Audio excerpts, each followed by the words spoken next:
اللہ تعالیٰ نے یہ روزے مردوں پہ، اہل ایمان پہ فرض فرمائے ہیں۔ یا ایھا الذین آمنوا کتب علیکم الصیام، اے ایمان والو تم پہ روزے فرض کیے گئے ہیں۔ اللہ تعالیٰ نے خطاب ہی اہل ایمان کو فرمایا، ایمان والو، مومن مردوں، مومنہ عورتوں، تم پہ روزے فرض ہیں۔ گویا جو روزے کی فرضیت کا انکار کرے، روزے کی فرضیت سے غفلت کرے، اس کا تو اہل ایمان کے ساتھ تعلق ہی کوئی نہیں ہے۔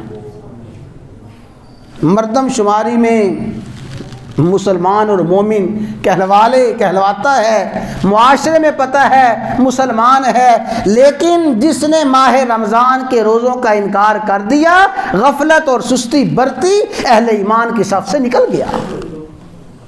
تو روزے اللہ تعالیٰ نے فرض فرمائے ہیں۔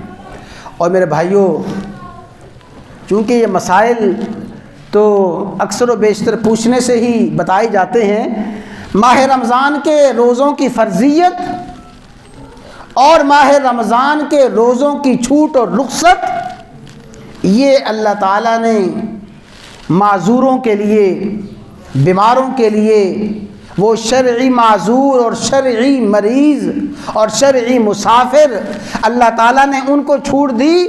لیکن یاد رکھیں، اللہ تعالیٰ نے آخر میں فرمایا وَأَن تَصُومُوا خَيْرٌ لَكُمْ، اگر مسافر بھی روزہ رکھ لیں اور بیمار بھی روزہ رکھ لیں، خیر لکم، ان کے لیے بہت بہتر ہے۔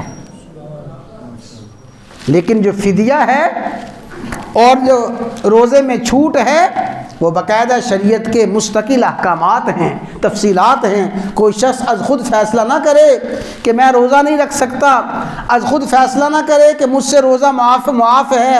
خواتین اپنے مخصوص ایام میں یہ نہ سمجھیں کہ روزے کی معافی ہے، وہ سارے کے سارے شریعت کے مسائل اہل علم سے، علماء سے، مستند علماء سے پوچھیں، اس پہ عمل کریں۔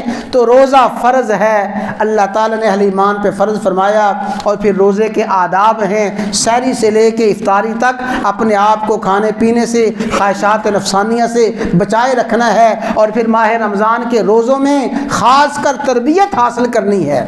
یہ کرنا تو سارا سال ہے، تربیت لینی ہے۔ ماہ رمضان کا روزہ رکھ کے زبان کا غلط استعمال نہیں کرنا، آنکھوں کا غلط استعمال نہیں کرنا، اپنے اعضاء کو اور اپنے سارے کے سارے جسمانی اعضاء کو غلط استعمال نہیں کرنا۔ رسول اللہ صلی اللہ علیہ وسلم نے فرمایا، اگر کوئی شخص روزے کی حالت میں ہے، اس روزہ دار سے کوئی الجھتا ہے، روزے دار سے آ کے لڑتا جھگڑتا ہے، اسے برا بلا بھی کہتا ہے، بس یہ کہے انی امراء صائمون، میں تو روزے دار ہوں، روزہ اللہ نے مجھے عطا فرمایا ہے۔ روزے کا تقاضا یہ ہے، تیرے جھگڑے کا جواب اور تیری ترش روئی کا جواب ایسے نہیں دے سکتا، میرا روزہ ہے۔ تو روزے میں سارے کے سارے آداب کا خیال کرے، اور پھر خاص کر افطاری کے وقت دعا کا اہتمام کرے، افطاری کے وقت خصوصی دعا کرے۔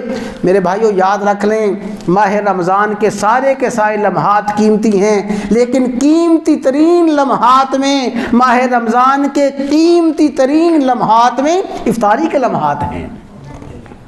یہ نہ کرے کہ افطاری میں الجھ کے، افطاری کی تیاری میں الجھ کے، نہ کوئی ذکر اذکار کی توفیق، نہ کوئی دعا کی توفیق، بڑی محرومی ہے۔ افطاری کے وقت دعا کا اہتمام کرے، اور سارا دن ماہ رمضان کے روزوں میں سارے کے سارے آداب کو ملحوظ خاطر رکھے۔ یہ روزہ ہے جو روزہ پچھلے سارے گناہوں کا کفارہ بن جائے گا۔